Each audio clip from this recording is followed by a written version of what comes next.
Fascism hadn't produced the heaven on earth that he had promised them. So he pulled the old trick of launching a foreign war to divert attention from troubles at home. So Mussolini beat his chest like Tarzan and looked around for a worthy foe. He found one, Ethiopia. A good country for the beginning of a glorious empire. Its army had no machine guns. Its army had no tanks. Its army did have an air force. Exactly one old airplane. One airplane against a nation which had developed a new theory of total air war. Of the blitz which would wipe out cities, destroy civilians, men, woman, and child. In October of 1935, following the Japanese example, an incident was provoked at the little settlement of Walwal near the border of Ethiopia and Italian Somaliland. Italy's honor had been violated. Refusing any arbitration, Mussolini moved the whole might of his army through the Suez Canal to overrun the undefended country.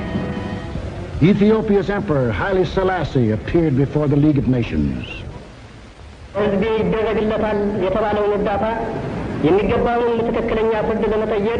I must still fight on until my tardy allies appear, and if they never come, I say to you without bitterness, the West will perish.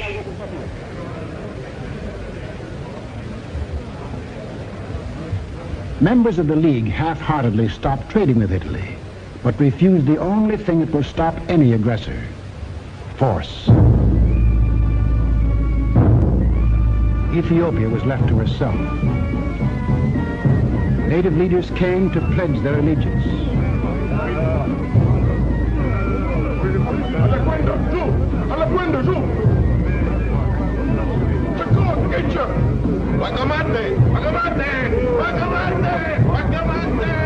The people of Ethiopia, with their spears and bare hands, faced the guns and the tanks of the invaders, fighting desperately and gallantly to save their country from conquest.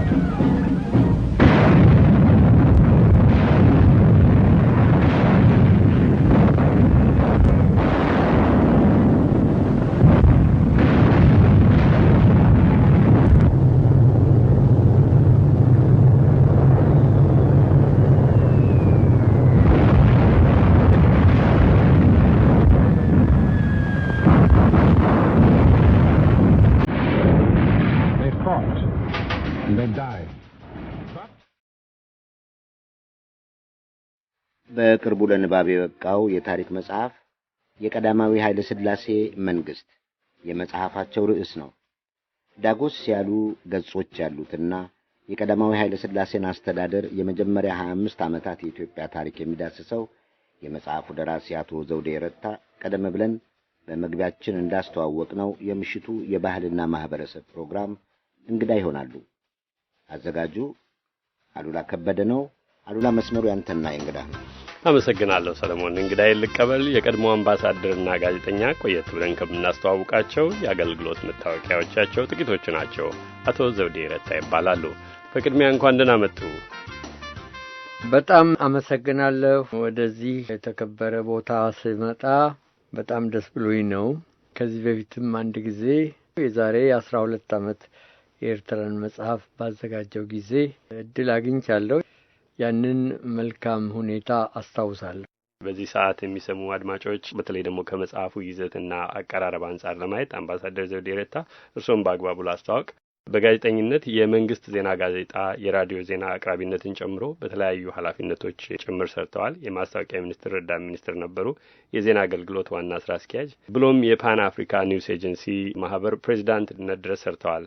በዲፕሎማሲው ዘርፍ በፓሪስ የኢትዮጵያ ኤምባሲ ሚኒስትር ካውንስል ነበሩ። የውጭ ጉዳይ ሚኒስትርና በሮምና በቱኒዚያም በአምባሳደርነት አገልግለዋል። ዛሬ መነሻችን የቀዳማዊ ኃይለ ሥላሴ ዘመነ መንግስት በኢትዮጵያ አቆጣጠር ከ1923 እስከ 1948 የሚል 809 ገጾች ያሉት ብዙ ታሪኮችን የሚመለከት ግዙፍ መጽሐፍ ነው። በዘመናት ውስጥ የሚያመላልስ ይመስላል። ከጥንስሱ እንመልከት። ይሄ መጽሐፍ እንዴት ተጻፈ? እንዴት ተደረሰ? ይህን መጽሐፍ እንደሚያውቁት ማዘጋጀቴ በፊት መጀመሪያ ያው የኤርትራን ጉዳይ ጽፌ ነበር።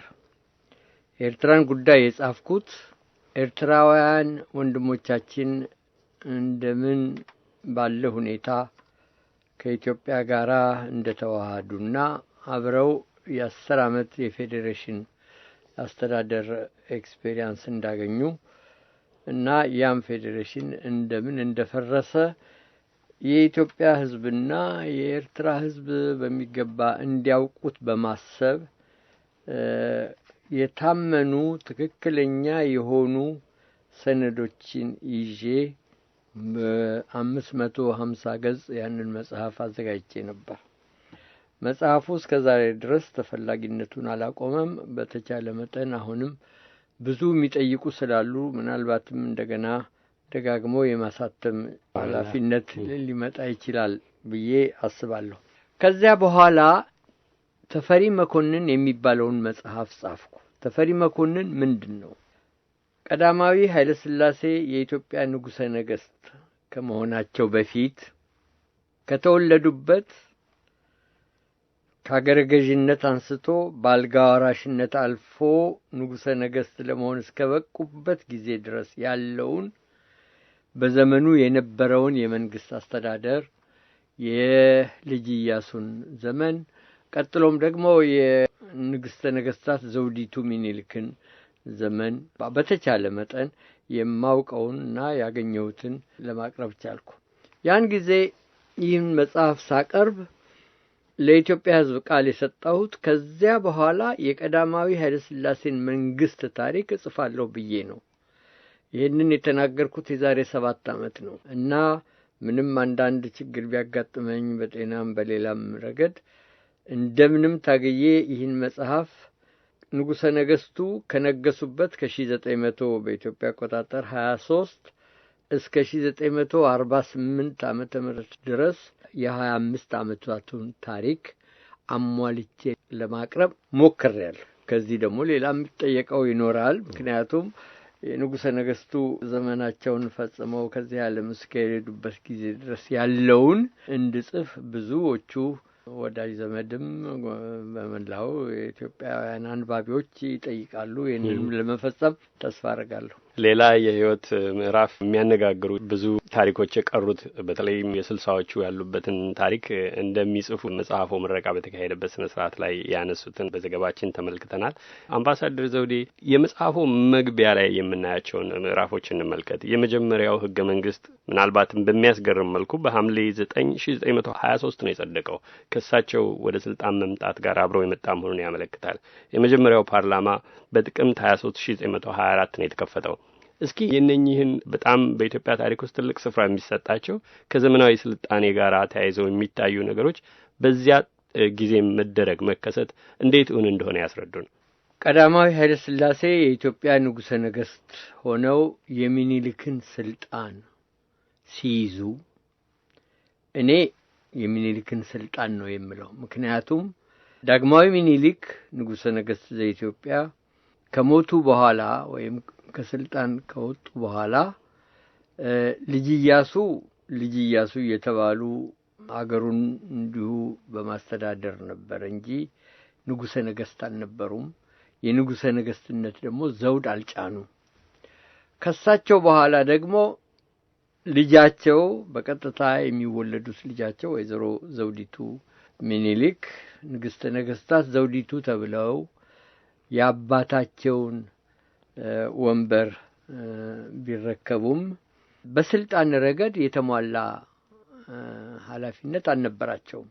ምክንያቱም ልጅ ኢያሱን ከስልጣን አውርደው ንግሥተ ነገሥታት ዘውዲቱን ንግሥት ብለው ተፈሪ መኮንንን አልጋ ወራሽ ለማድረግ የወሰኑት የኢትዮጵያ መኳንንትና መሳፍንት በስብሰባ ተወያይተው ያደረጉት ውሳኔ ንግስቲቱ ይነግሳሉ፣ የኢትዮጵያ ሕዝብ ወኪልማ ይባል ብቻ የኢትዮጵያ ሕዝብ እንደራሴ ናቸው። ተፈሪ መኮንን ግን እንደ ጠቅላይ ሚኒስትር መንግስቱን ይመራሉ ተብሎ የተለየ ስልጣን ተሰጥቷቸዋል።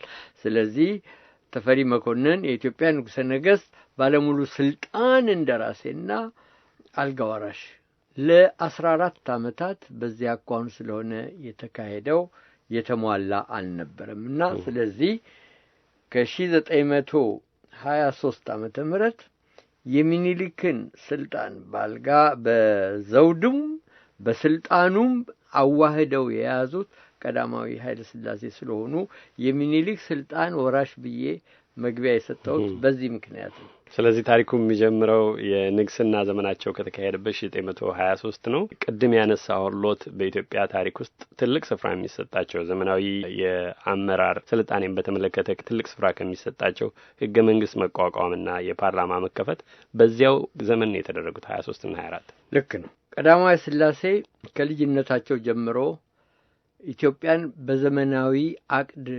ለመምራት ያላቸው ፍላጎት በጣም ከፍ ያለ ስለነበረ የመጀመሪያ ስራቸው በውጪ አገሮች ዘንድም ግምት እንዲገኝና ኢትዮጵያም ለስልጣኔዋ ብዙ እርዳታ እንድታገኝ ለስልጣኔ በሯ መጀመሪያ የመተዳደሪያ ህገ መንግስት መኖር ነው ብለው በማሰብ ህገ መንግስት ላዘጋጅ ብለው ተነሱ።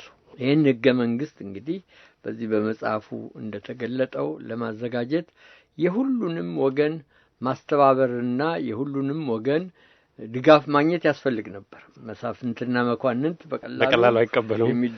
የሚቀበሉት አልነበረም።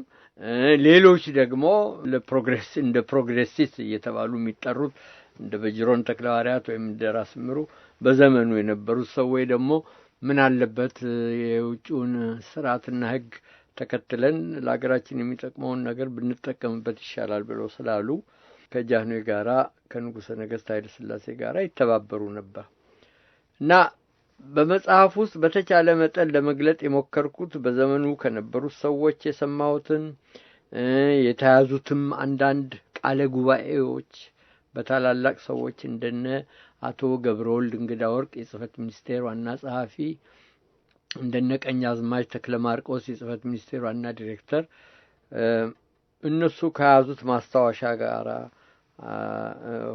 የያዙትን ማስታወሻ በማጥናት በሁለት ወገን የተከፈለ አስተያየት እንደነበረ ለማቅረብ ሞክሬያለሁ። የመሳፍንቱ ወገኖች መቼም አልወደዱትም፣ አስፈላጊነቱም አልታያቸውም። ንጉሥ ከእግዚአብሔር ቅባ ቅዱስ ተቀብሎ የሚመጣ ንግስና ስለሆነ ምንድነው ጽሁፍ የሚያስፈልገው? ስልጣኑ እስከዚህ ነው። የህዝቡንም መብት የሚጠብቅ እሱ ነው። ህዝቡን የሚያስተዳድር እሱ ነው። ህዝቡን ደግሞ ለማልማት በተሻለ ህይወት እንዲኖረው የሚጨነቅ የሚያስብ እሱ ነው። ምን ያስፈልጋል ነበር? የሁሉ ገደብ አስፈላጊ አይደለም የሚል መከራከሪያ ነበር። ብቻ ግን የለም በውጪው ዓለም ዘንድ እንታወቅ፣ ሌላው ዓለም የሚሰራበትን እኛ ለምን አስቸጋሪ ሆነን እንቀመጣለን በማለት ንጉሠ ነገሥቱ በጣም ስለደከሙበት እሳቸውንም ለማስደሰት የፍላጎታቸውንም ለማስፈጸም በጣም ሳያምኑበት ይሄ የተካሄደ ነው። እንግዲህ የህገ መንግስቱ ይዘት አረቃቀቅም ሆነ የመጀመሪያው ፓርላማ የተከፈተበትን ሁኔታ አንዳንድ መሰረታዊ ነጥቦች እንመለከታለን። ከዚያ በፊት ግን በመጽሐፉ አሁንም ይተርካሉ የዓለም መንግስታት ማህበር አባልነት ለእሳቸው እንደ ምክንያትነት የቀረበ ከዘመናዊ ስልጣኔ የሌሎች የሰለጠኑ ሀገሮች ከሚከተሉት አካሄድ ጋር ለመስተካከል በተደረገ ጥረትም ይመስሉታል። በሌላ በአንጻሩ ደግሞ በፈቃዳቸው የሰጡት የሚል ሐረግ አለ። የእሳቸው ፍቃድ እንጂ አስገዳጅ ሁኔታ አለመኖሩን ምናልባትም ከጊዜው ጋር ተዛምዶ ሊታይ ይችላል። እነኛን ምናልባት እንደ አስገዳጅ ሁኔታዎች መመልከት አንችል ይሆን? እንችላለን። የኢትዮጵያን የወደፊት ህይወት በነጻነቷ አገሪቷ በሰላም ለመኖር እንድትችል የውጪ ጠላት እንዳይበዛባት ወይም እንዳይደፍራት የመንግስታት ማህበር አባል መሆን ይህንን ይረዳል ተብሎ ታመነበት። ደግሞም እውነት ነው። የመንግስታት ማህበር የተቋቋመው ነፃዎቹ መንግስታቶች ነፃነታቸው የሚከበርላቸው በምንም ምክንያት አንዱ ኃይለኛ ተነስቶ ያንዱን ነፃነት ለመደምሰስ ወይም ለመንካት እንደማይችል ህግ አለ ተብሎ ስለሆነ ቀዳማዊ ሥላሴን በጣም የማረካቸው ማንም ተነስቶ ኢትዮጵያን አይነካትም። ለምን? ከዛ በፊት ጣሊያን ሁሉ ጊዜ እንደ ጠላት ሆኖ አንድ ቀን ይመጣል የሚል ትንቢቱም አለ፣ ወሬውም አለ፣ የሚሰማው እውነተኛ የሆነ ታሪክም አለ እና የኢትዮጵያ የመንግስታት ማህበር አባል መሆኗ ከዚህ ይሰውራታል፣ ከዚህ ያድናታል። ሁለተኛ ነገር ደግሞ የመንግስታት ማህበር በአንድ ነፃ መንግስት ውስጥ ያለውን አስተዳደር በምን አኳኋን እንደሚመለከት ስናጠና ያለ ጥርጥር እዛ አባል መሆን ውስጣችን ያለንን ክፉ ችግሮች ሊያስወግድልን ይችላል ብለው ነው። በዚህ ሁኔታ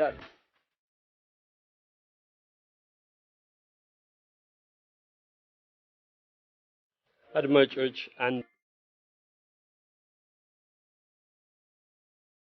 መንግስት የመጀመሪያ 25 ዓመታት የኢትዮጵያ ታሪክ የሚፈትሽ መጽሐፋቸው ዘርፈ ብዙ የታሪክ ጭብጦች ዙሪያ ከአቶ ዘውዴ ረታ ጋር የጀመርነው ቃለ ምልልስ በመጪው ሳምንት ይቀጥላል። ደራሲውን የቀድሞ አምባሳደርና ጋዜጠኛ ዘውዴ ረታን ለጊዜያቸው አመሰግናለሁ። ለአሁኑ ግን ወደሚቀጥለው ቅንብር ነው የምናልፈው። የተከበሩ ሊቀመንበር፣ የተከበራችሁ እንግዶች፣ ቤተሰቦችና ወዳጆች ልክ የዛሬ 7 ዓመት በሐምሌ ወር 1997 ዓመተ ምህረት ተፈሪ መኮንን ረጅሙ የስልጣን ጉዞ የተሰኘውን መጽሐፍ ባቀረብኩላችሁ ዕለት በሚቀጥለው ጊዜ የቀዳማዊ ኃይለ ሥላሴን መንግስት ታሪክ ጽፌ ለማንበብ እንደምትችሉ የሰጠሁትን ቃል አስታውሳለሁ። በዚህ መሰረት ከ7 ዓመታት በኋላ የተናገርኩትን ለመፈጸም በመቻሌ እግዚአብሔርን ለማመስገን በቅቻለሁ።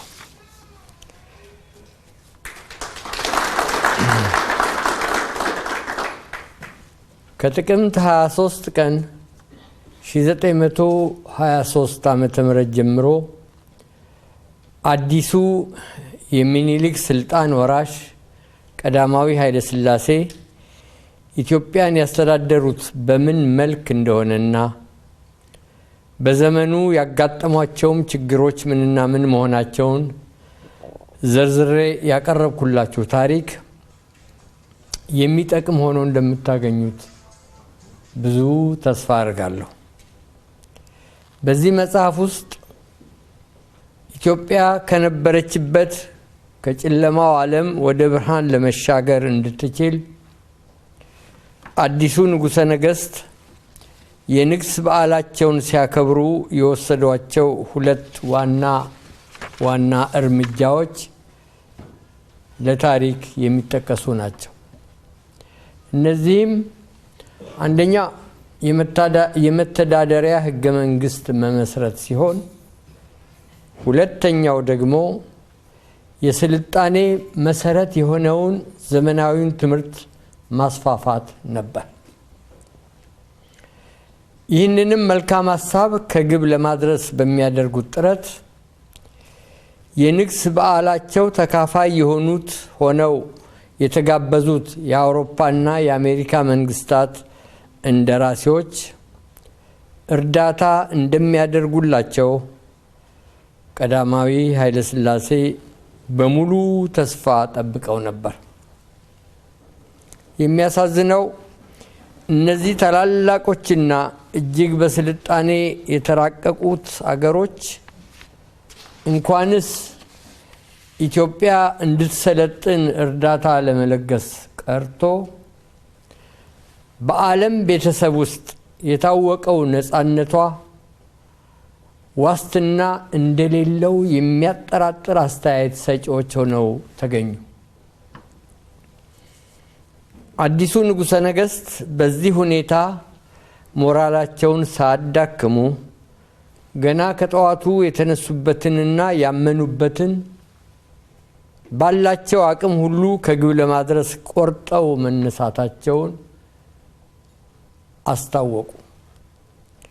ሁላችሁም በጥልቀት እንደምታስተውሉት ቀዳማዊ ኃይለ ሥላሴ ኢትዮጵያን ከነበረችበት ከፍተኛ የባህል ኑሮ ውስጥ አውጥተው ወደ ዘመናዊው ስልጣኔ ህይወት ማሻገር ሲፈልጉ በአገር ውስጥም ሆነ በውጪው ዓለም ያሉት ደጋፊዎቻቸው በጣም ጥቂቶች ነበሩ።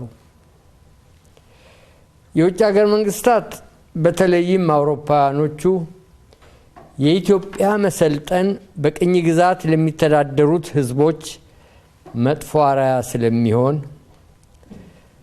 ኢትዮጵያ ብርሃን እንዳታገኝ ዙሪያዋን ከበው መዝጋት ዋና ተግባራቸው ሆነ። የሀገር ውስጥ መሳፍንትና መኳንንት ደግሞ ከፈረንጆች የሚወሰድ ስልጣኔና ከፈረንጆች ጋር የሚዘረጋ የወዳጅነት ግንኙነት ለኢትዮጵያ አጥፊዋ እንጂ አልሚዋ አይደለም ብለው ስለሚያምኑ የአዲሱን ንጉሠ ነገሥት ሐሳብና ምኞት ጨርሶ የሚደግፉት ሳይሆን ቀሩ። ቀዳማዊ ኃይለ ሥላሴ ሁላችሁም እንደምታውቁት በልጅነታቸው ዘመን ሐረር በሚገኘው የፈረንሳይ ሚስዮን ፈረንሳይኛ በመማር ያሳልፉ በመሆናቸው ከዚያም በኋላ አልጋወራሽና ባለሙሉ ስልጣን እንደራሴ በነበሩበት ጊዜ የአውሮፓን አገሮች ተዘዋውረው በመጎብኘታቸው ኢትዮጵያ ምን ያህል ወደ ኋላ እንደቀረች ለመገንዘብና በተቻለ መጠን ዘመኑ ያፈለቀውን የስልጣኔ ጎዳና እንድትከተል ለማድረግ ቆርጠው እንዲነሱ አስችሏቸዋል። በዚህ መሰረት ታሪኩን ወደ ኋላ መለስ ብለን ስንመለከተው የዛሬ 80 ዓመታት አገራችን በምን ደረጃ ላይ እንደነበረች የመንግስቷ አቋምና አስተዳደር ስዕሉ ምን እንደሚመስል ወደ ኋላ መለስ ብለን በዋና ዋና ጉዳዮቹ ላይ በጥልቀት ማተኮር የግዴታ አስፈላጊያችን ይመስለኛል። የዛሬ 80 ዓመታት በአገራችን ውስጥ መሰረቱን አጠንክሮ ሲያዝ የመጣው ፍጹም የሆነው ፊውዳላዊ አስተዳደር ገባር በሆነው ህዝብ ላይ የሚያደርገው ብርቱ ጭቆና ስቃው ምን ያህል አሳዛኝ እንደነበረ በቀላሉ ለመረዳት አያስቸግረንም። የዛሬ 80 ዓመታት በኢትዮጵያ አስተዳደር የህዝብ እንደራሴዎች ወይም ደግሞ ተመሳሳይ የሆነ የህዝብ ሐሳብ የሚደመጥበት ድርጅት አለመኖሩን አንዘነጋም። የዛሬ 80 ዓመታት በህግ ላይ የተመሰረተ የፍርድ አመራርና ለዳኝነትም እጅግ አስፈላጊ የሆኑት በአንቀጾች የተጠናቀቁ ህጋዊ ደንቦች እንዳልነበሩ አንክድም። የዛሬ 80 ዓመታት ዘመናዊ ትምህርትና የጤና አገልግሎቶች ለህዝቡ ስልጣኔና ህይወት አስፈላጊዎች ናቸው ተብለው የማይታሰቡ ለልማት ጠቃሚ የሆኑት ኢንዱስትሪዎችም ከውጭ ሀገር ጋር የሚደረጉ ንግዶችም ከቶ የማይታወቁ ነበሩ። የዛሬ 80 ዓመታት በአገራችን ላይ የነበረው ጠቅላላ አስተዳደር ስንመለከት ለእያንዳንዱ ክፍለ ሀገር የሚሾመው ገዢ ከህዝቡ ላይ እንዳሰኘው የመሬት ግብርና ታክስ እየሰበሰበ ለመተዳደሪያው የሚያውል የራሱን ጦር አዘጋጅቶ የግዛቱንና የጠረፉን ጸጥታ የሚያስከብር በፍርድም በኩል የራሱን ፍርድ መስርቶ የሚፈርድ የሚቀጣ ነበር። እንግዲህ የዛሬ 80 ዓመታት ኢትዮጵያ የነበረችበት ሁኔታ ባጭሩ ስዕሉ ከዚህ በላይ በተገለጸው አኳኋን መሆኑን ከተረዳን ቀዳማዊ ኃይለ ሥላሴ ለ44 ዓመታት በቆየው የንጉሠ ነገሥት የስልጣን ዘመናቸው አገራችንን ከጨለማ ወደ ብርሃን ለማሻገር የተጓዙባቸውን መንገዶችና ያደረጓቸውን ጥረቶች ቅን በሆነና ሐቅን በተመረኮዘ መንፈስ ለመረዳት አያስቸግረንም። ከዚህም ጋር በአገራችን ላይ የተነሱብንን የውጭ ኃይሎች በምን አኳኋን መቋቋም እንደቻሉና በመጨረሻም የኢትዮጵያን ነጻነት ለማስከበር እንደበቁ ማተኮር ያስፈልገናል። ዛሬ በምታዩት መጽሐፍ ውስጥ ከቀረቡት ዋና ዋናዎቹ ጉዳዮች መካከል በተለይ አንባቢዎቼን የማሳስበው አንደኛ የፋሺስት ጣሊያን ወረራ አነሳሱና አመጣጡ እንዴት እንደነበረ፣ ሁለተኛ በጄኔቭ የሚገኘው የመንግስታት ማህበር በዳኝነት ለማየት የቀዳማዊ ኃይለ ሥላሴንና የሙሶሊኒን መንግስታት ሲያሟግት የነበረው ሁኔታና በመጨረሻም የሰጠውን ታሪካዊ ውሳኔ፣ ሶስተኛ የታወቁት የዴሞክራሲ አገሮች ፈረንሳይና እንግሊዝ ከተጫረው የዓለም ጦርነት እንድናለን ብለው ኢትዮጵያን ለሙሶሊኒ እንዳስረከቧት፣ አራተኛ ሙሶሊኒ ከሂትለር ጋር ተሰልፎ ሲወጋቸው እንግሊዞች ለራሳቸው ጥቅም ሲሉ ፋሺስትን ከኢትዮጵያ ለማባረር የወሰዱትን እርምጃ፣ አምስተኛ እንግሊዞች የኢትዮጵያን ነጻነት እናስመልሳለን ብለው አገራችንን ከያዙ በኋላ ሳንወድ በግድ የጣሉብንን የሞግዚት አስተዳደር ምን ያህል እንዳሳዘነን፣ ምን ያህል እንዳስመረረን፣ ከዚያም በምን አኳኋን ነጻነታችንን ለማስመለስ ጥረት እንደተደረገ በተለይ ከኛ ቀጥሎ የመጣው ትውልድ ደህና አድርጎ ሊመራመረውና ሊገነዘበው የሚገባ ነው ብዬ ከልብ አምናለሁ። ኢትዮጵያ የፋሽስት ጣሊያን ኮሎኒ አድርጎ ለመግዛት በጦር ኃይል ሲይዛትና ቀጥሎም እንግሊዞች የሞግዚት አስተዳደር ሲጭኑባት በዘመናዊው ትምህርት የታነጹት ኢትዮጵያውያን ፊታውራሪ ተክለ ሐዋርያት በጄኔቭ የመንግስታት ማህበር ሸንጎ ላይ ከሙሶሊኒ እንደራሴ ጋር ያደረጉት የሚያስደንቅ ሙግት፣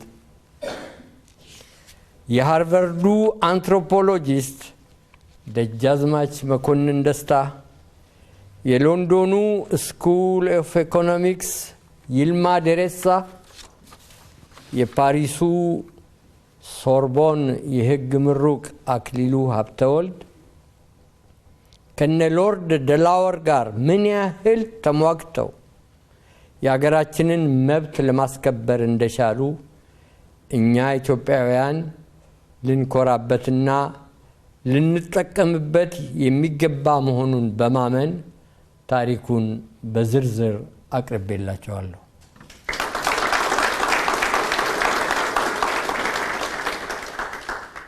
ከእንግሊዞች በኋላ በአገር ውስጥ አስተዳደር የደረሱትን ታላላቅ ሁኔታዎች ለማብራራት አስፈላጊ ሆኖ ስላገኘሁት ብርቱ ጥረት አድርጌበታለሁ። በዚህ መጽሐፍ በሰባተኛውና በስምንተኛው ክፍሎች ውስጥ እንዳቀረብኩት ሁለት የድሆች ወገኖች የሆኑ ሰዎች ወደ ከፍተኛ ስልጣን ለመድረስ እያንዳንዳቸው በግል ያደረጉትን ጉዞ፣ ከዚያም የንጉሠ ነገሥቱ ታማኝ ባለሟሎች ለመሆን እንዴት እንደቻሉ በዝርዝር ለማስረዳት ሞክሬያለሁ።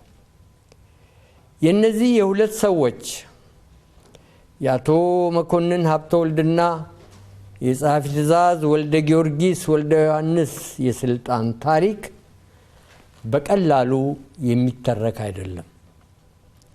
ንጉሠ ነገሥቱ በእነዚህ በሁለት የድሆች ቤተሰቦች ላይ ሙሉ እምነት በማሳደር ከፍተኛ ስልጣን ሲሰጧቸውና ልዩ ባለሟል ሲያደርጓቸው በንጉሳውያን ቤተሰቦችና በመሳፍንቱ ዘንድ ያልተወደደና ይልቁንም ቅሬታ ያሳደረ መሆኑ በግልጽ የሚታይ ነበር። ይሁን እንጂ ጃንሆይ እነዚህ ሁለት ሰዎች የሚያሳዩትን የሥራ ውጤትና አስተዳደሩን ለማሻሻል የሚያቀርቡት ሐሳብ የሚጠቅም ሆኖ ስላገኙት ንጉሳውያን ቤተሰቦቻቸውና የየመኳንንቱን አስተያየት ሳያዳምጡ ለብዙ ዓመታት ቆዩ።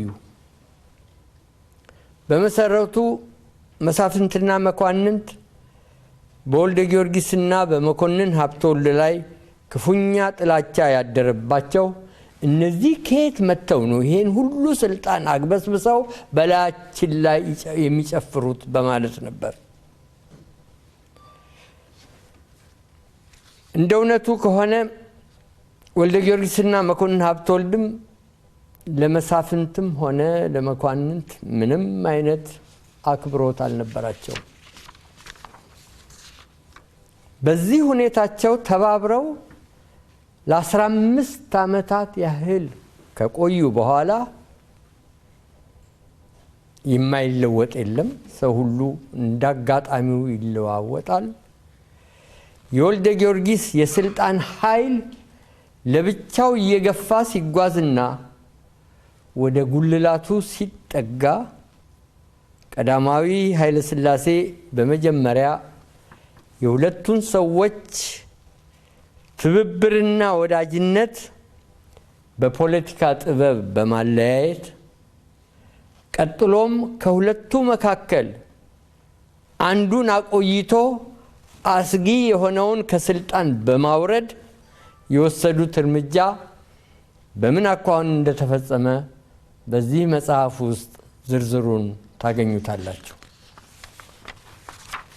የተከበራችሁ አድማጮቼ፣ ቀደም ብዬ እንደገለጽኩት የዚህ መጽሐፍ ዋናው ዓላማ ቀዳማዊ ኃይለ ሥላሴ ከነገሱ በኋላ እጅግ አስቸጋሪ በሆኑት በመጀመሪያዎቹ 25 ዓመታት ውስጥ የተካሄደውን የንጉሠ ነገሥቱን መንግስት የፖለቲካውንና የአስተዳደሩን ታሪክ ለማስረዳት የተዘጋጀ ነው። ይህም ሲሆን በቅድሚያ አንባቢዎቼን የማሳስበው ይህ መጽሐፍ በዘመኑ የነበረውን ታሪክ ሁሉ ምንም ሳያጓድል አሟልቶ የያዘ አለመሆኑን እንድትገነዘቡልኝ ነው። ለምሳሌም ያህል በጦርነቱ ዘመን ስለ ጦርነቱ አመጣጥ፣ ጣሊያን እንዴት እንደተነሳ፣ እንዴት እንደመጣ፣ እንዴት እንደገጠመን ዝርዝሩን ሰጥቷል። ነገር ግን የአርበኞቻችንን የእያንዳንዱን ክፍል ውጊያ አሰላለፍና ጀብዱ ለመዘርዘር በቂ የሆኑ ዶኪመንቶች አላገኘው። ስለዚህ በ25 ዓመታት ዘመን ውስጥ የተከናወኑትን የሀገራችንን የፖለቲካና የአስተዳደር ታሪክ ጽፌ ሳቀርብላችሁ ዓላማዬ የቀዳማዊ ኃይለ ሥላሴን መንግስት ከሚገባ በላይ ለማሞገስ ወይም አላግባብ ለመውቀስ አለመሆኑን ላረጋግጥላችሁ እወዳለሁ። እኔ ስለ ቀዳማዊ ኃይለ ሥላሴ መንግስት ጉዳይ ስናገር በዚያ አስተዳደር ውስጥ ደርሼ እንዳየሁት የተደረገ ስህተት አልነበረም፣ የአስተዳደር ጉድለት አልደረሰም፣ የተዛባ ፍርድ አልተሰጠም። ሁሉም ቅባ ቅዱስ ያልተለየው የተባረከ ፍሬ ነው። ሁሉም እንከን የማይገኝለት የሥራ ምርት ነው ለማለት አይደለም። እኔ የምገልጸውና አጥብቄም የምከራከረው በቀዳማዊ ኃይለ ሥላሴ ዘመነ መንግስት ውስጥ ብዙዎቹ ተቃዋሚዎች እንደሚናገሩት የተሰራ ሁሉ በደል ነው፣ የተፈጸመ ሁሉ ጉዳት ነው፣ ለሕዝቡ አልታሰበለትም፣ ለሀገር ልማት አልተሰራም እየተባለ አላግባብና አለማስረጃ ታሪኩን ለማውደም የሚነዛውን ፕሮግራም አጥብቄ እቃወማለሁ። ሁላችሁም እንደምታውቁት በየትኛውም ዓለም የአንድ አገር መሪ በአስተዳደሩም ሆነ በአመራሩ የማይወቀስ ወይም የማይተች የለም። የሩቁን ትተን የቅርቡን ዘመን ታሪክ እንኳ ብንመለከት በዓለም ላይ ለሀገሮች ነፃነት የተዋጉትና ለሕዝቦች መብት ታግለው ከፍተኛ ውጤት ያስገኙት የእንግሊዙ ሰር ዊንስተን ቸርችል እና የፈረንሳዩ ጄኔራል ሻርል ደጎል በስልጣን ዘመናቸው ስህተቶች ፈጽመዋል የሚል ወቀሳ ቀርቦባቸዋል። ነገር ግን ተሳስተው ነበር፣ አጥፍተው ነበር ተብሎ በሚሰነዘርባቸው ትችት ምክንያት እያንዳንዳቸው ለሀገሮቻቸው ነፃነትና ለሕዝቦቻቸው ደህንነት የፈጸሙት ጀብዱና ያሳዩት ቆራጥነት ታሪክ የተገባውን ስፍራ አልነፈጋቸውም። ቀዳማዊ ኃይለ ሥላሴ ግን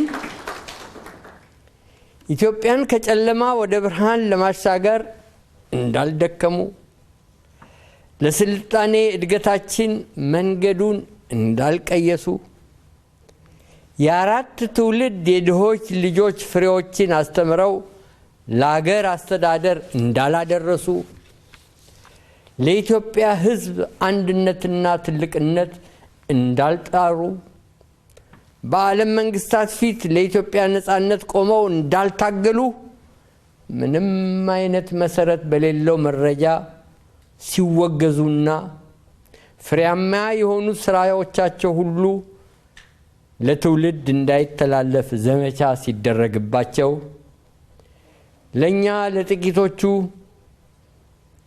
ለአገር አሳቢነታቸውንና ድካማቸውን በቅርብ የማየት ዕድል ላጋጠመን ሰዎች ምን ያህል እንደሚያሳዝነን፣ ምን ያህል እንደሚያስመርረን መጠኑን ለክተን ለመናገር አንችልም። የሆነ ሆኖ በዚህ ዓለም ሁላችሁም እንደምታውቁት የሰው ልጅ ለዘላለሙ እንደማይኖር ሁሉ እውነተኛ ታሪክም ለዘላለሙ ተቀብሮ ስለማይቀር አንድ ቀን እውነተኛው ጉዳይ ተገላልጦ ሲዛባና ሲበላሽ የከረመው ታሪካችን የሚቃነበትና ትክክለኛው መስመር የሚይዝበት ጊዜ ሩቅ እንደማይሆን ባለሙሉ ተስፋ ነኝ።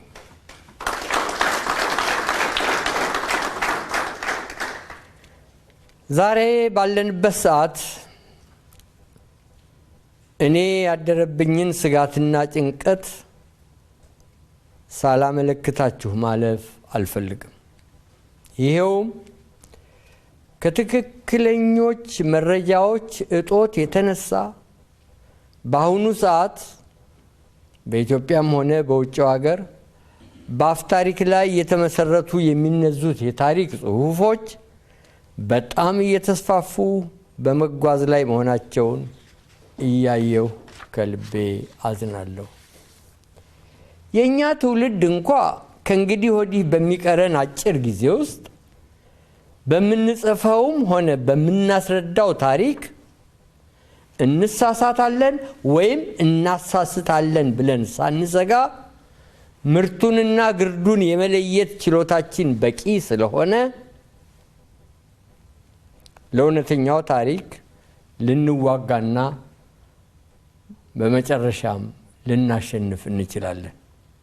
ነገር ግን ትልቁ ስጋታችንና ጭንቀታችን እኛን የተተኩን ልጆቻችን ብቻ ሳይሆን ከልጆቻችን ቀጥሎ የመጡትም የልጅ ልጆቻችን ዛሬ በያለበት እየታተሙ የሚቀርቡላቸው የፈጠራ ታሪክ ምን ያህል እንደሚያሳስታቸውና ምን ያህል ከፍተኛ ችግር ላይ እንደሚጥላቸው ስለሚታየኝ ነው።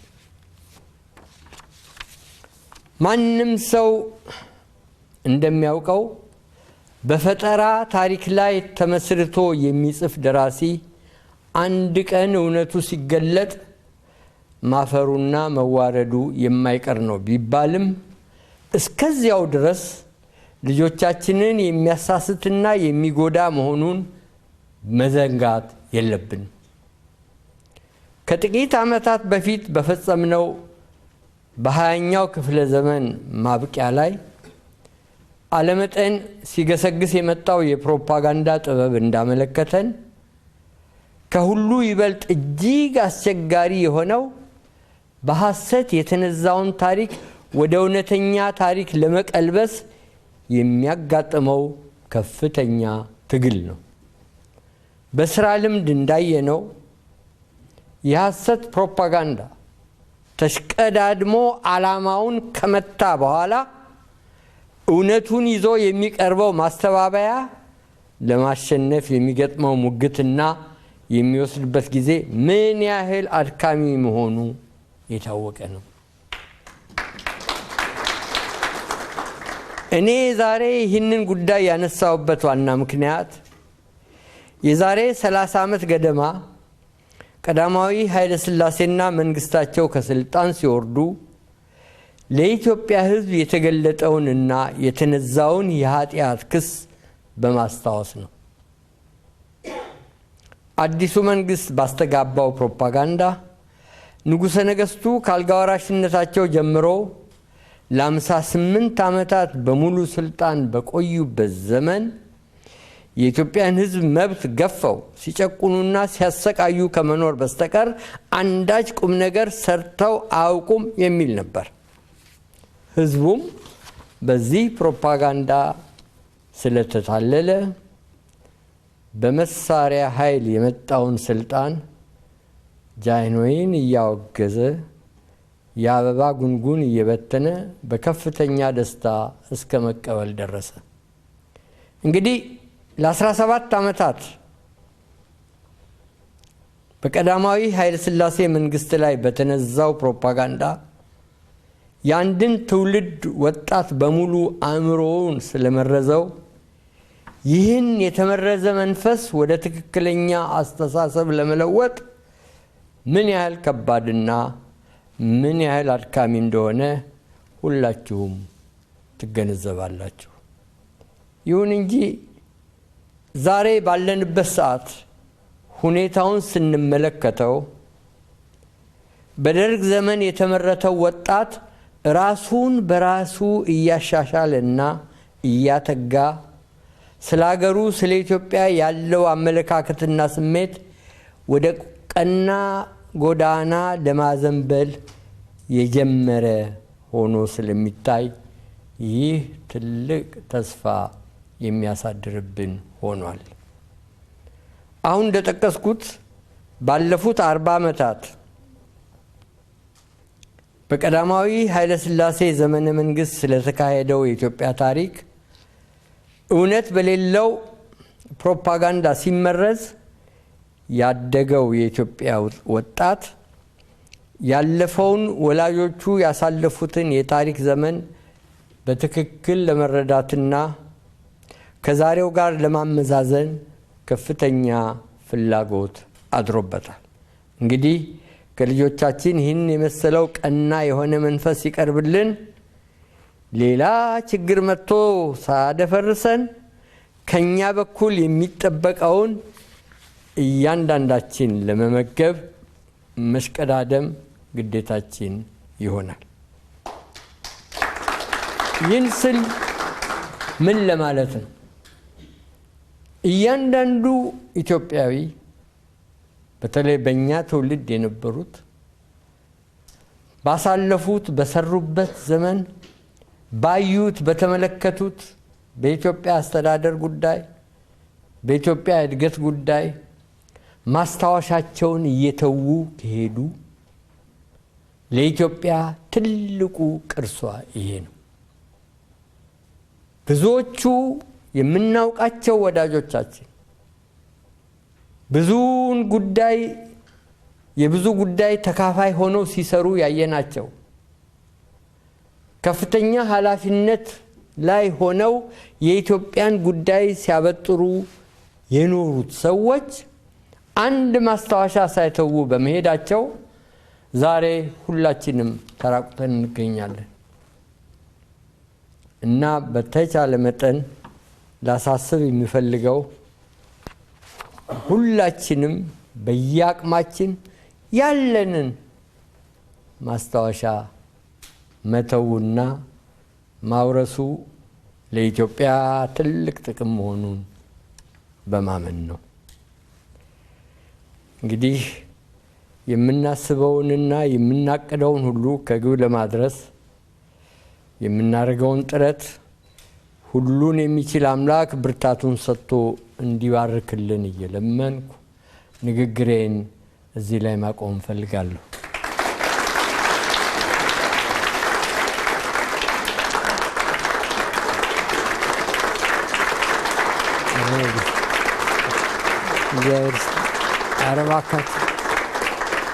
በጣም ግልጽ